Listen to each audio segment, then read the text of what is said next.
Hello and welcome to this fabulous picture show. Could I please introduce the filmmaker, Guillaume Canet? Your French film, Tell No One. It's a suspense thriller, but it's more than that. It's a love story too. Yeah, it's a love story. So we shot it in summer with a beautiful light and all that. And the situation is a thriller, but we'll see. But I hope you'll like the new movie as much as I loved doing it. A 3-year project. Hope you enjoy the film. See you afterwards.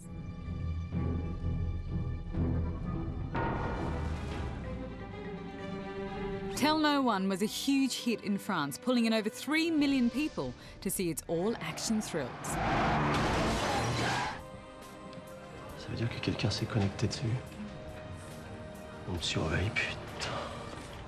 Based on the best-selling crime novel by American writer Harlan Coben, it's a story of a pediatrician whose wife is violently murdered. Est-ce qu'il vous est déjà arrivé de frapper votre femme? Non mais ça va pas ou quoi? 8 years later, as he's still mourning his wife, new evidence reopens the case with him as chief suspect. Comment vous êtes sorti de l'eau après avoir perdu connaissance? At the same time, he gets an email that could only have come from his wife, instructing him to tell no one. The gentle doctor becomes a fugitive who must escape the law while seeking justice to prove his innocence.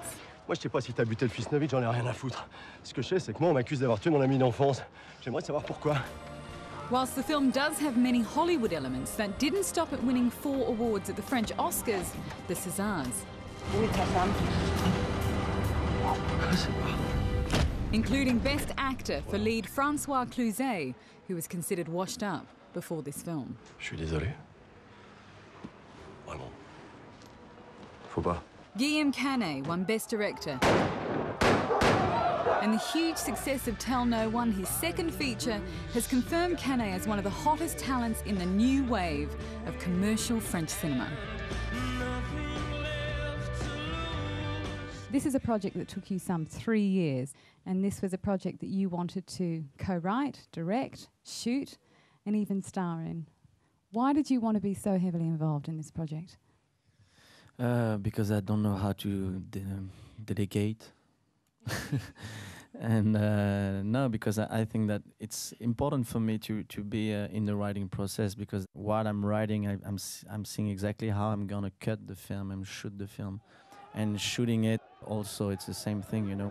But if you have the camera and you're closer to the actors and you know exactly what you want, it's a first editing in a way, and I love that. Could you talk a bit about writing the script, and is there any sort of autobiographical element? Yeah, the show jumping. Yeah, that's all my youth. My parents are horse breeders. My real father, who is in the film, I came with the script and said, "You're gonna play in my film." And he called me like 3 days later, like if it was like he was an actor.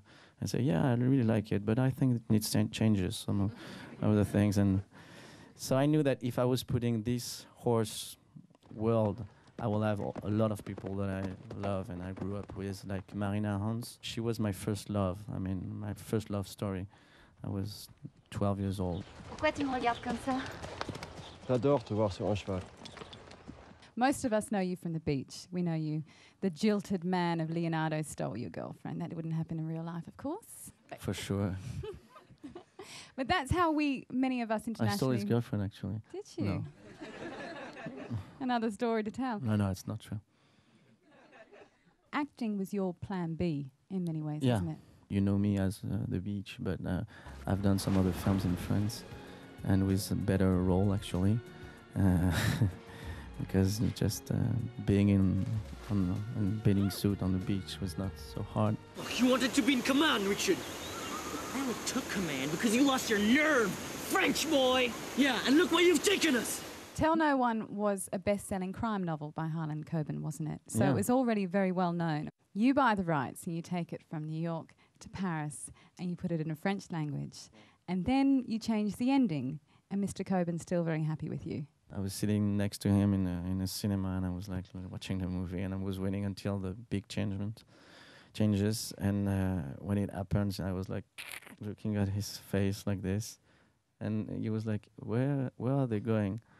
And and at the end he cried, not because he didn't like it, but because he was really moved by it, and he went out and said that it's better than the book. You can't get better than that, can it? Qu'est-ce que vous foutez, bordel?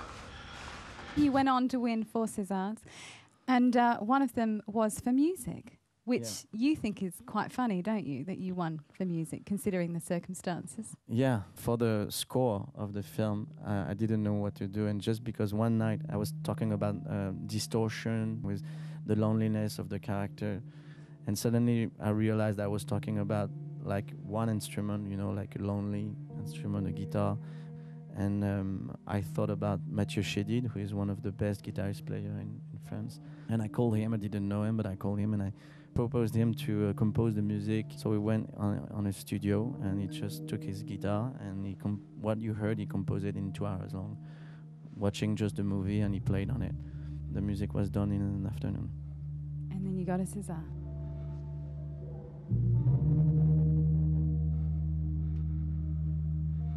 It was an excellent romance and excellent thriller, but I was just wondering if you also intentionally put in any social commentary, or if such things were just a realistic backdrop.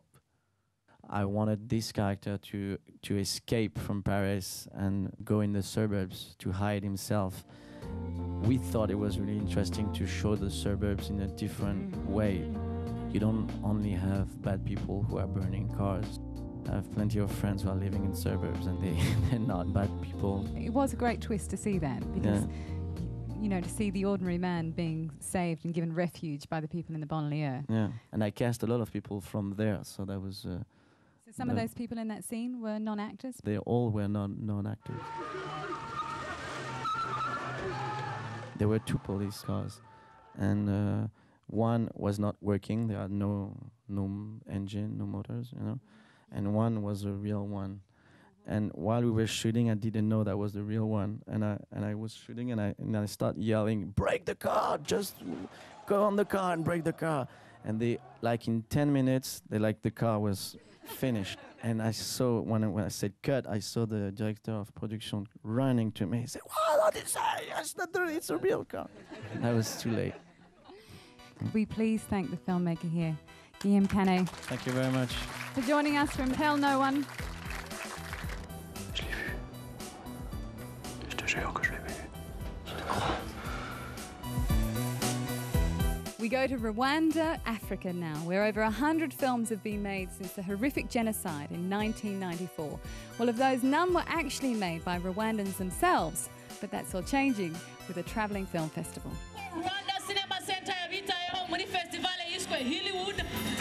It's called Hillywood because it brings cinema across the hills to the remote parts of Rwanda.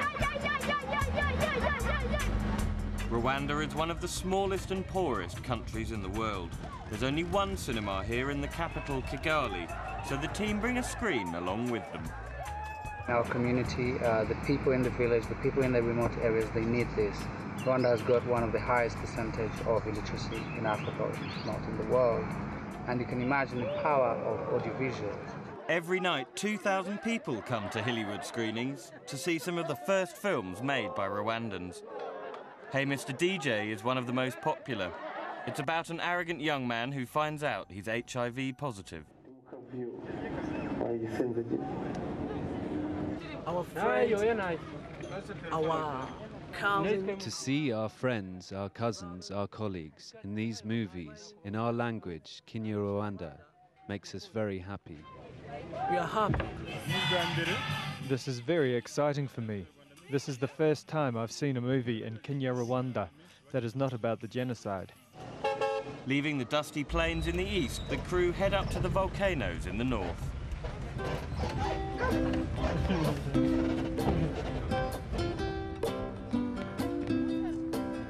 They will show their films in 7 villages in just as many days.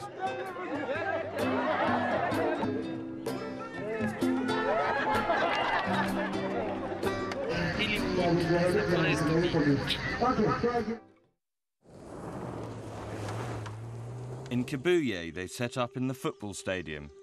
a place with a tragic past. More than 10,000 people were killed here, right here in this playground here.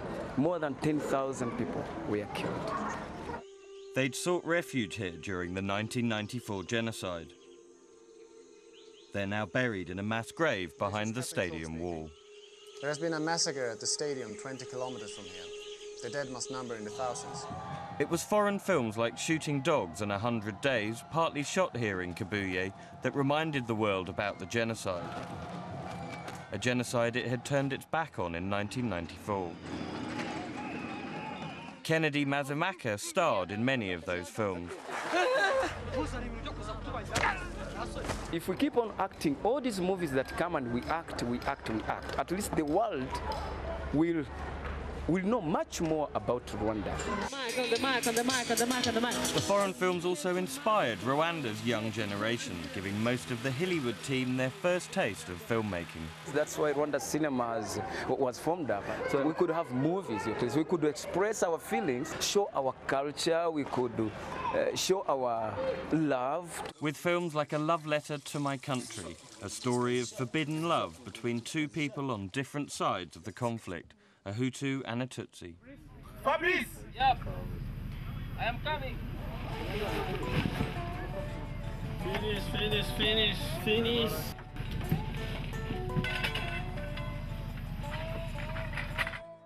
Hollywood's last stop is Butari, home to the country's main university. But there's no course in film here. In fact, there's no film school in the whole of East Africa. Some of the team have applied to film schools abroad, but not Christian. My dream is not to leave this country, as most people might think.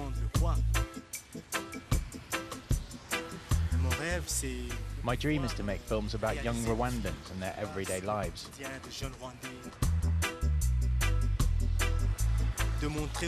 And to show the Europeans and the Americans and the Asians that we can also make films and share stories. And I don't just mean about the genocide, but other stories as well. Comedies or love stories.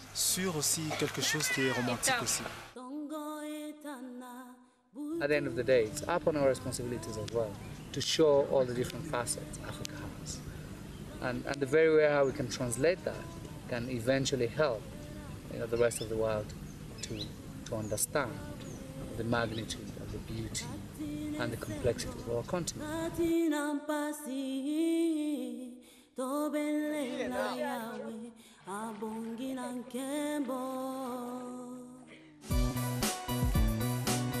Well, that's it for this fabulous picture show. Thank you very much for joining us. Thank you, that was great. Did you really enjoy it? Yeah, I really enjoyed it. Which bit? The bit when you asked me to come closer than you. Oh dear, cheeky. Hope to see you next time. It's very warm in here, isn't it? Sorry. Move closer because of the camera. They'll think that I really am repellent. You can't say to me it's really warm and come closer. No, It's a lot. I'm French. Don't forget it. Be Australian for the next half hour. No, it's warm.